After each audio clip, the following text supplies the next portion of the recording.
అందరికీ నమస్కారం। ఈరోజు తెలుగుదేశం పార్టీ ఆవిర్భావ దినోత్సవం। మహానుభావుడు కీర్తిశేషులు నందమూరి తారక రామారావు గారు పార్టీ పెట్టి 42 సంవత్సరాలు అయింది। ఈ 42వ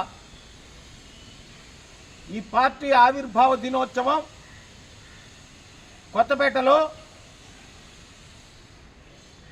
అంబేద్కర్ కోనసీమ జిల్లా అధ్యక్షురాలు శ్రీమతి రెడ్డి అనంతకుమార్ గారి యొక్క ఆధ్వర్యంలో వారి కార్యవర్గ సభ్యులు మరి మమ్ముడివరం నుంచి వచ్చేసినటువంటి వారు, అలాగే గన్నవరం నియోజకవర్గం నుంచి వచ్చేసినటువంటి నాయకులు, కొత్తపేట నుంచి వచ్చేసినటువంటి నాయకులు, మరి అనేక మంది నాయకులు మరి ఇక్కడికి రావడం కూడా జరిగింది।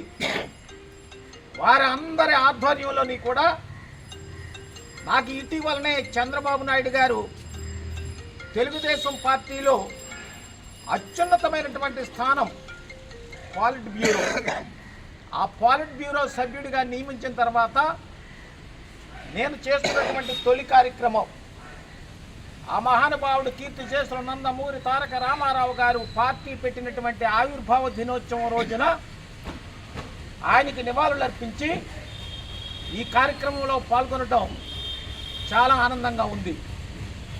ఆ మహానుభావుడు పార్టీ పెట్టిన తర్వాతే ఈ దేశానికి స్వాతంత్రం 1947లో వచ్చిన ఆంధ్రుల యొక్క ఆత్మగౌరవాన్ని నిలిపి ఆంధ్రులకు స్వాతంత్రం తెచ్చి ముఖ్యంగా వెనుకబడిన కులాలకు స్వాతంత్రం తెచ్చినటువంటి మహానుభావుడు నందమూరి తారక రామారావు గారు తెలుగుదేశం పార్టీ పెట్టిన తర్వాతే వెనుకబడిన కులాలకు రాజ్యాధికారం ఇవ్వాలన్న ఆలోచనతో స్థానిక సంస్థల్లో రిజర్వేషన్ కల్పించారు। అనేకమైనటువంటి మౌలికమైనటువంటి మార్పులకు శ్రీకారం చుట్టారు మహానుభావుడు। మున్సిపీకరణాల వ్యవస్థ రద్దు చేసి సంచలనాలను సృష్టించారు। 2 రూపాయలకి కిలో బియ్యం పెట్టి పట్టెడు అన్నం పెట్టారు। ఉండటానికి ఇల్లు పక్కా గృహ నిర్మాణ పథకానికి శ్రీకారం చుట్టారు। కట్టుకోవడానికి జనతా వస్త్రాలు ఇచ్చారు।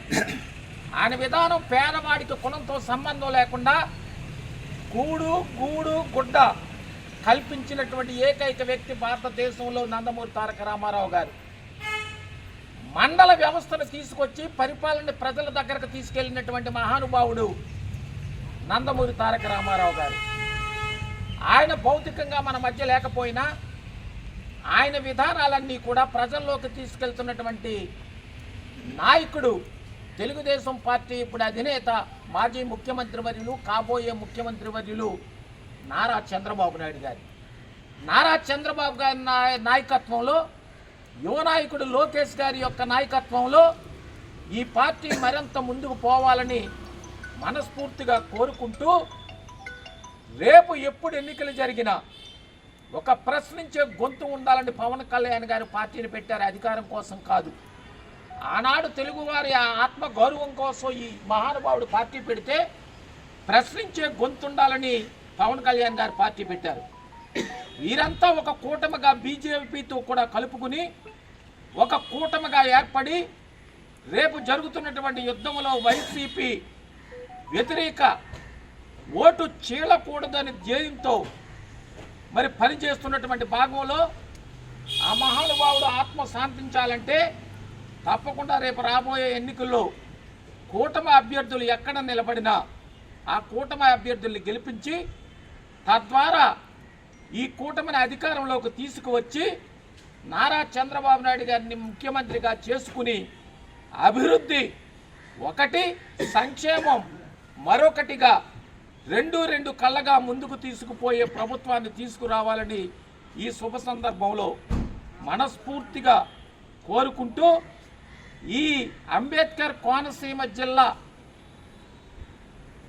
ఉన్నటువంటి 7 సీట్లు పార్లమెంటు సీటు ఈ కూటమి అభ్యర్థుల్ని గెలిపించడానికి జిల్లా అధ్యక్షురాలు అనంతకుమార్ గారి భుజస్కంధాల మీద వేసుకుని అందరినీ సమన్వయం చేసుకుని ముందుకు నడిపించాలని కోరుకుంటూ సెలవు తీసుకుంటున్నాను। జై తెలుగుదేశం। ఎన్టీఆర్ అమర్ రహే, ఎన్టీఆర్ అమర్ రహే, ఎన్టీఆర్ అమర్ రహే।